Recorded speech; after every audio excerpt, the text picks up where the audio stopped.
Here we go then. I should probably save this for episode 50 or 100 of the TV shows based on Spectrum Games series, but I just want to get it over with. The most notorious Spectrum game based on a TV show of them all is here. Good Lord, my stomach is a-turning and I'm fit to vomit in fear of its terribleness.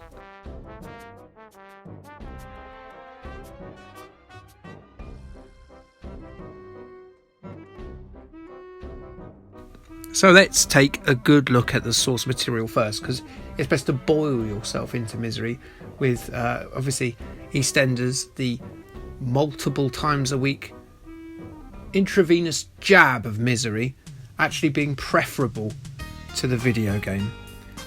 Not giving too much away here, am I, about the quality of the game, but I think it's well known at this point that the EastEnders game is absolutely gross turd. So, yes, EastEnders the TV show. Either you've suffered from it or a close relative does. Created by Julia Smith and Tony Holland, EastEnders has been broadcast on BBC One since 1985. Set in Albert Square, in the East End of a fictional London borough called Walford, it follows the lives of local residents as they go about their daily lives, which usually means working about 5 steps from where they live. Initially, EastEnders was just 2 30-minute episodes a week, then 3 since 2001, but now there are 4 blooming episodes every weekday, and seemingly about 27 episodes on Christmas Day for some reason. And boy, oh boy, if an Olympics or a World Cup or something of that nature dares come on during the time that EastEnders is normally shown, the fan base will get rather ravenous and angry about the lack of Dot Cotton or Ian Beale ambling about in favour of the crunch tie between Iran and Slovenia. They do not like it at all. Fancy having to wait an extra hour to watch it. The absolute inhumanity. The show is generally very depressing, grey and slow, which would make it a pretty accurate representation of life in South East England, if it wasn't for the fact that someone either has to die, get born, get married, or otherwise get involved in a rape or something of that nature on Christmas Day, because ratings need to be boosted during that time, which isn't very realistic if you ask me, because everyone knows that all it should feature is 50-year-old middle-aged men just sort of sitting there burning farts into their armchairs as they doze off in front of Shrek 2. To suggest that something like that happens every year on Christmas Day in that small area of London is completely disingenuous, and you should be appalled, scriptwriters, for daring to insinuate that would happen. The show, like its competitors on ITV such as Coronation Street and Emmerdale, continue to gobble up the lion's share of evening TV audiences though, and with over 6,000 episodes in the bag, it just goes to show that I'm probably wrong. It's probably a fantastic show. Either that or there's a lot of very simple people out there. I'm not taking that back. Free drinks on the ass. Sort it out. Brilliant TV, that, isn't it? One thing that I think even EastEnders fans would agree with me on, though, is that the computer game is not good. Released by Maxon Software in 1987, the game follows this mysterious man as he walks around Albert Square helping out the early day residents of that show. In the show, this would mean he'll eventually end up having an affair with someone's wife, or having his head stoved in, because people think you can't be kind, you must be a paedophile or something. But either way, he wouldn't last long in EastEnders. He'd get written out for being boring, I'm sure. He seems a touch exploited, if you ask me. It's one thing helping out Arthur Fowler to prune his allotment. After all, this was at about the time that he had a mental breakdown and did this.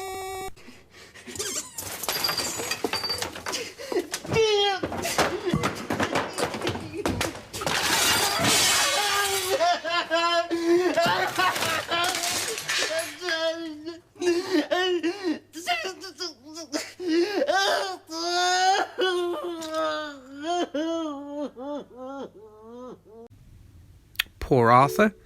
but quite another that people expect you to run their taxis, fruit stalls, laundromats and pubs for free. In terms of Arthur's allotment, well, he's apparently lost his marbles because his plot has been overrun by extremely fast-growing flowers, a bit like that Stephen King bit of the Creepshow movie. So get your snippers out, because there's alien species to kill. There's no time to attend to the turnips, leeks or parsnips with these terrible alien tendrils about.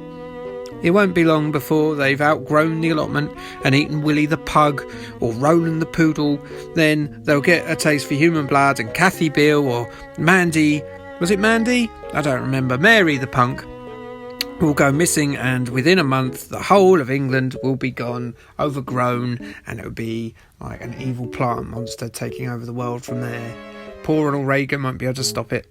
So far, so EastEnders then, it's clearly a very accurate description with alien life forms taking over allotments.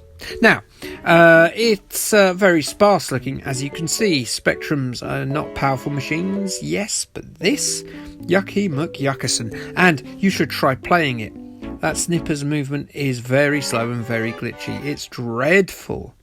Stuff this, Arthur. I am off. Sorry about your problems.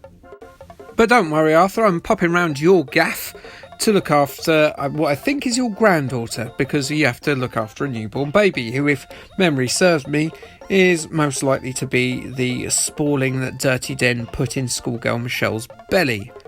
Is her name Vicky, I think? The baby seems pretty large. In fact, it looks more like a middle-aged lady with some sort of anal pain by the looks of her face, rather than a newborn. But anyway, the baby apparently needs tending to, and nothing shuts up baby quicker than some nice breast milk in a bottle here. Wave your pointer over the milk flask there, and it'll fill up with milk from some sort of unknown source. And then it's up to you to drag the milk to the mouth of the screaming newborn. Controls are again terrible, and so therefore deprives us of the exciting baby feeding action that we were expecting. What a concept for a game. And once you've given the baby attention, you should really start paying attention to that meter at the top of the screen that will get you to do the different tasks you need to get through your big goodly Samaritan day that you're doing there. So yes, that meter there, I have no idea what this task is. I couldn't work it out. Is it a cat or a dog? Is it like a honey badger, a dinosaur, whatever it is? It basically flashes yellow and then it goes red when I think whatever it was has died. And I'm sorry, whatever that was. I hope it's not Willie the pug. And I will write to Ethel to apologise if she wasn't dead already. I'll blame it on those weird Walford Green tendrils. You can go and work for Pete Bill's market stall, topping up his fine range of fruit and veg, of course, despite being the size of a 2-year-old. Scale is a big issue in this game, and it varies wildly and never at human levels. The graphics are a huge problem in this game, really. I mean, they're really, really, really bad. You see this screen? It's the mission hub. What's it supposed to be? It's supposed to be the sort of commercial end of Albert Square, where the Queen, Vic and all those bits are. The coloured squares are supposed to represent Albert Square and the various businesses that are there. I mean, look at this. Look at this giant as he walks between these squares, and then look at what Albert Square looks like in reality. It's very lazy, and the scale goes up and down constantly, as you see here. If you hear the telephone go, then you must go to this room, which has a really ugly mosaic on the wall. If you answer the said telephone, then you're taken to the minigame inside the mosaic, the horrible ugly mosaic. So what's going on here? Well, it is the OzCabs minigame. You, as the T, are a taxi, and you must move about the yellow and green maze to try and pick up that stick man in order to return him home. I know London is an old city, and so the roads can be a little bit confusing, but they're not like this. The art design of this game is that of a committee of 3-year-olds handed crayons for the first time. Such are the proportions of the elements that make up the digital Wolford. But this yellow and green travesty is something not even the most absent-minded 3-year-old would produce for an art class. It's horrible. After 9 gallons of Optrex, you can then go and help Pauline and Dot in the laundrette, and here you have to open the doors of the washing machines, put the contents of the baskets in said machines, then come back and put the washing in the dryers, and it's terrible, and it's the least terrible segment. It's the most playable segment. Think about that. Washing clothes in a video game is the most playable segment. This game's screwed, isn't it? You can then go to the Queen Vic and help Angie and Dirty Den at the bar, but I strongly recommend against anyone doing that ever.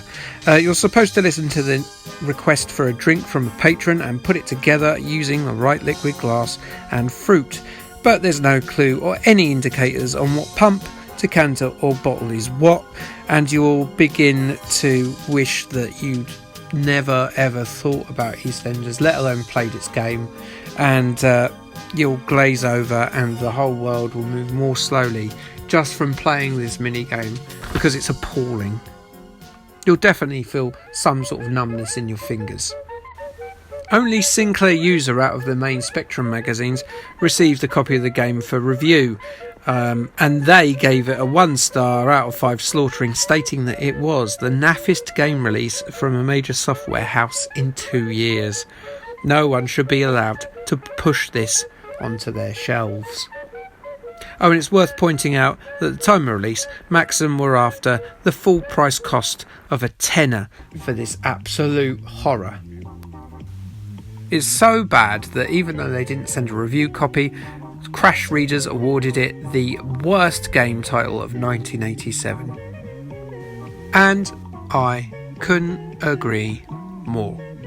It is by far the most garbage piece of software I've played so far on this channel. It's rushed, poorly defined, badly written, features no characters from the show besides maybe Baby Vicky, and is completely and utterly without merit. There has been no work, no quality control put into this game.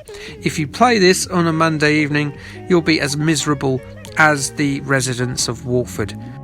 I'm afraid I didn't record video footage of myself after I played it, so what I'll do is I'll go to EastEnders and just show you how I felt via the performance art of Adam Woodyatt, otherwise known as Ian Beale. I've got nothing left. I've got nothing left.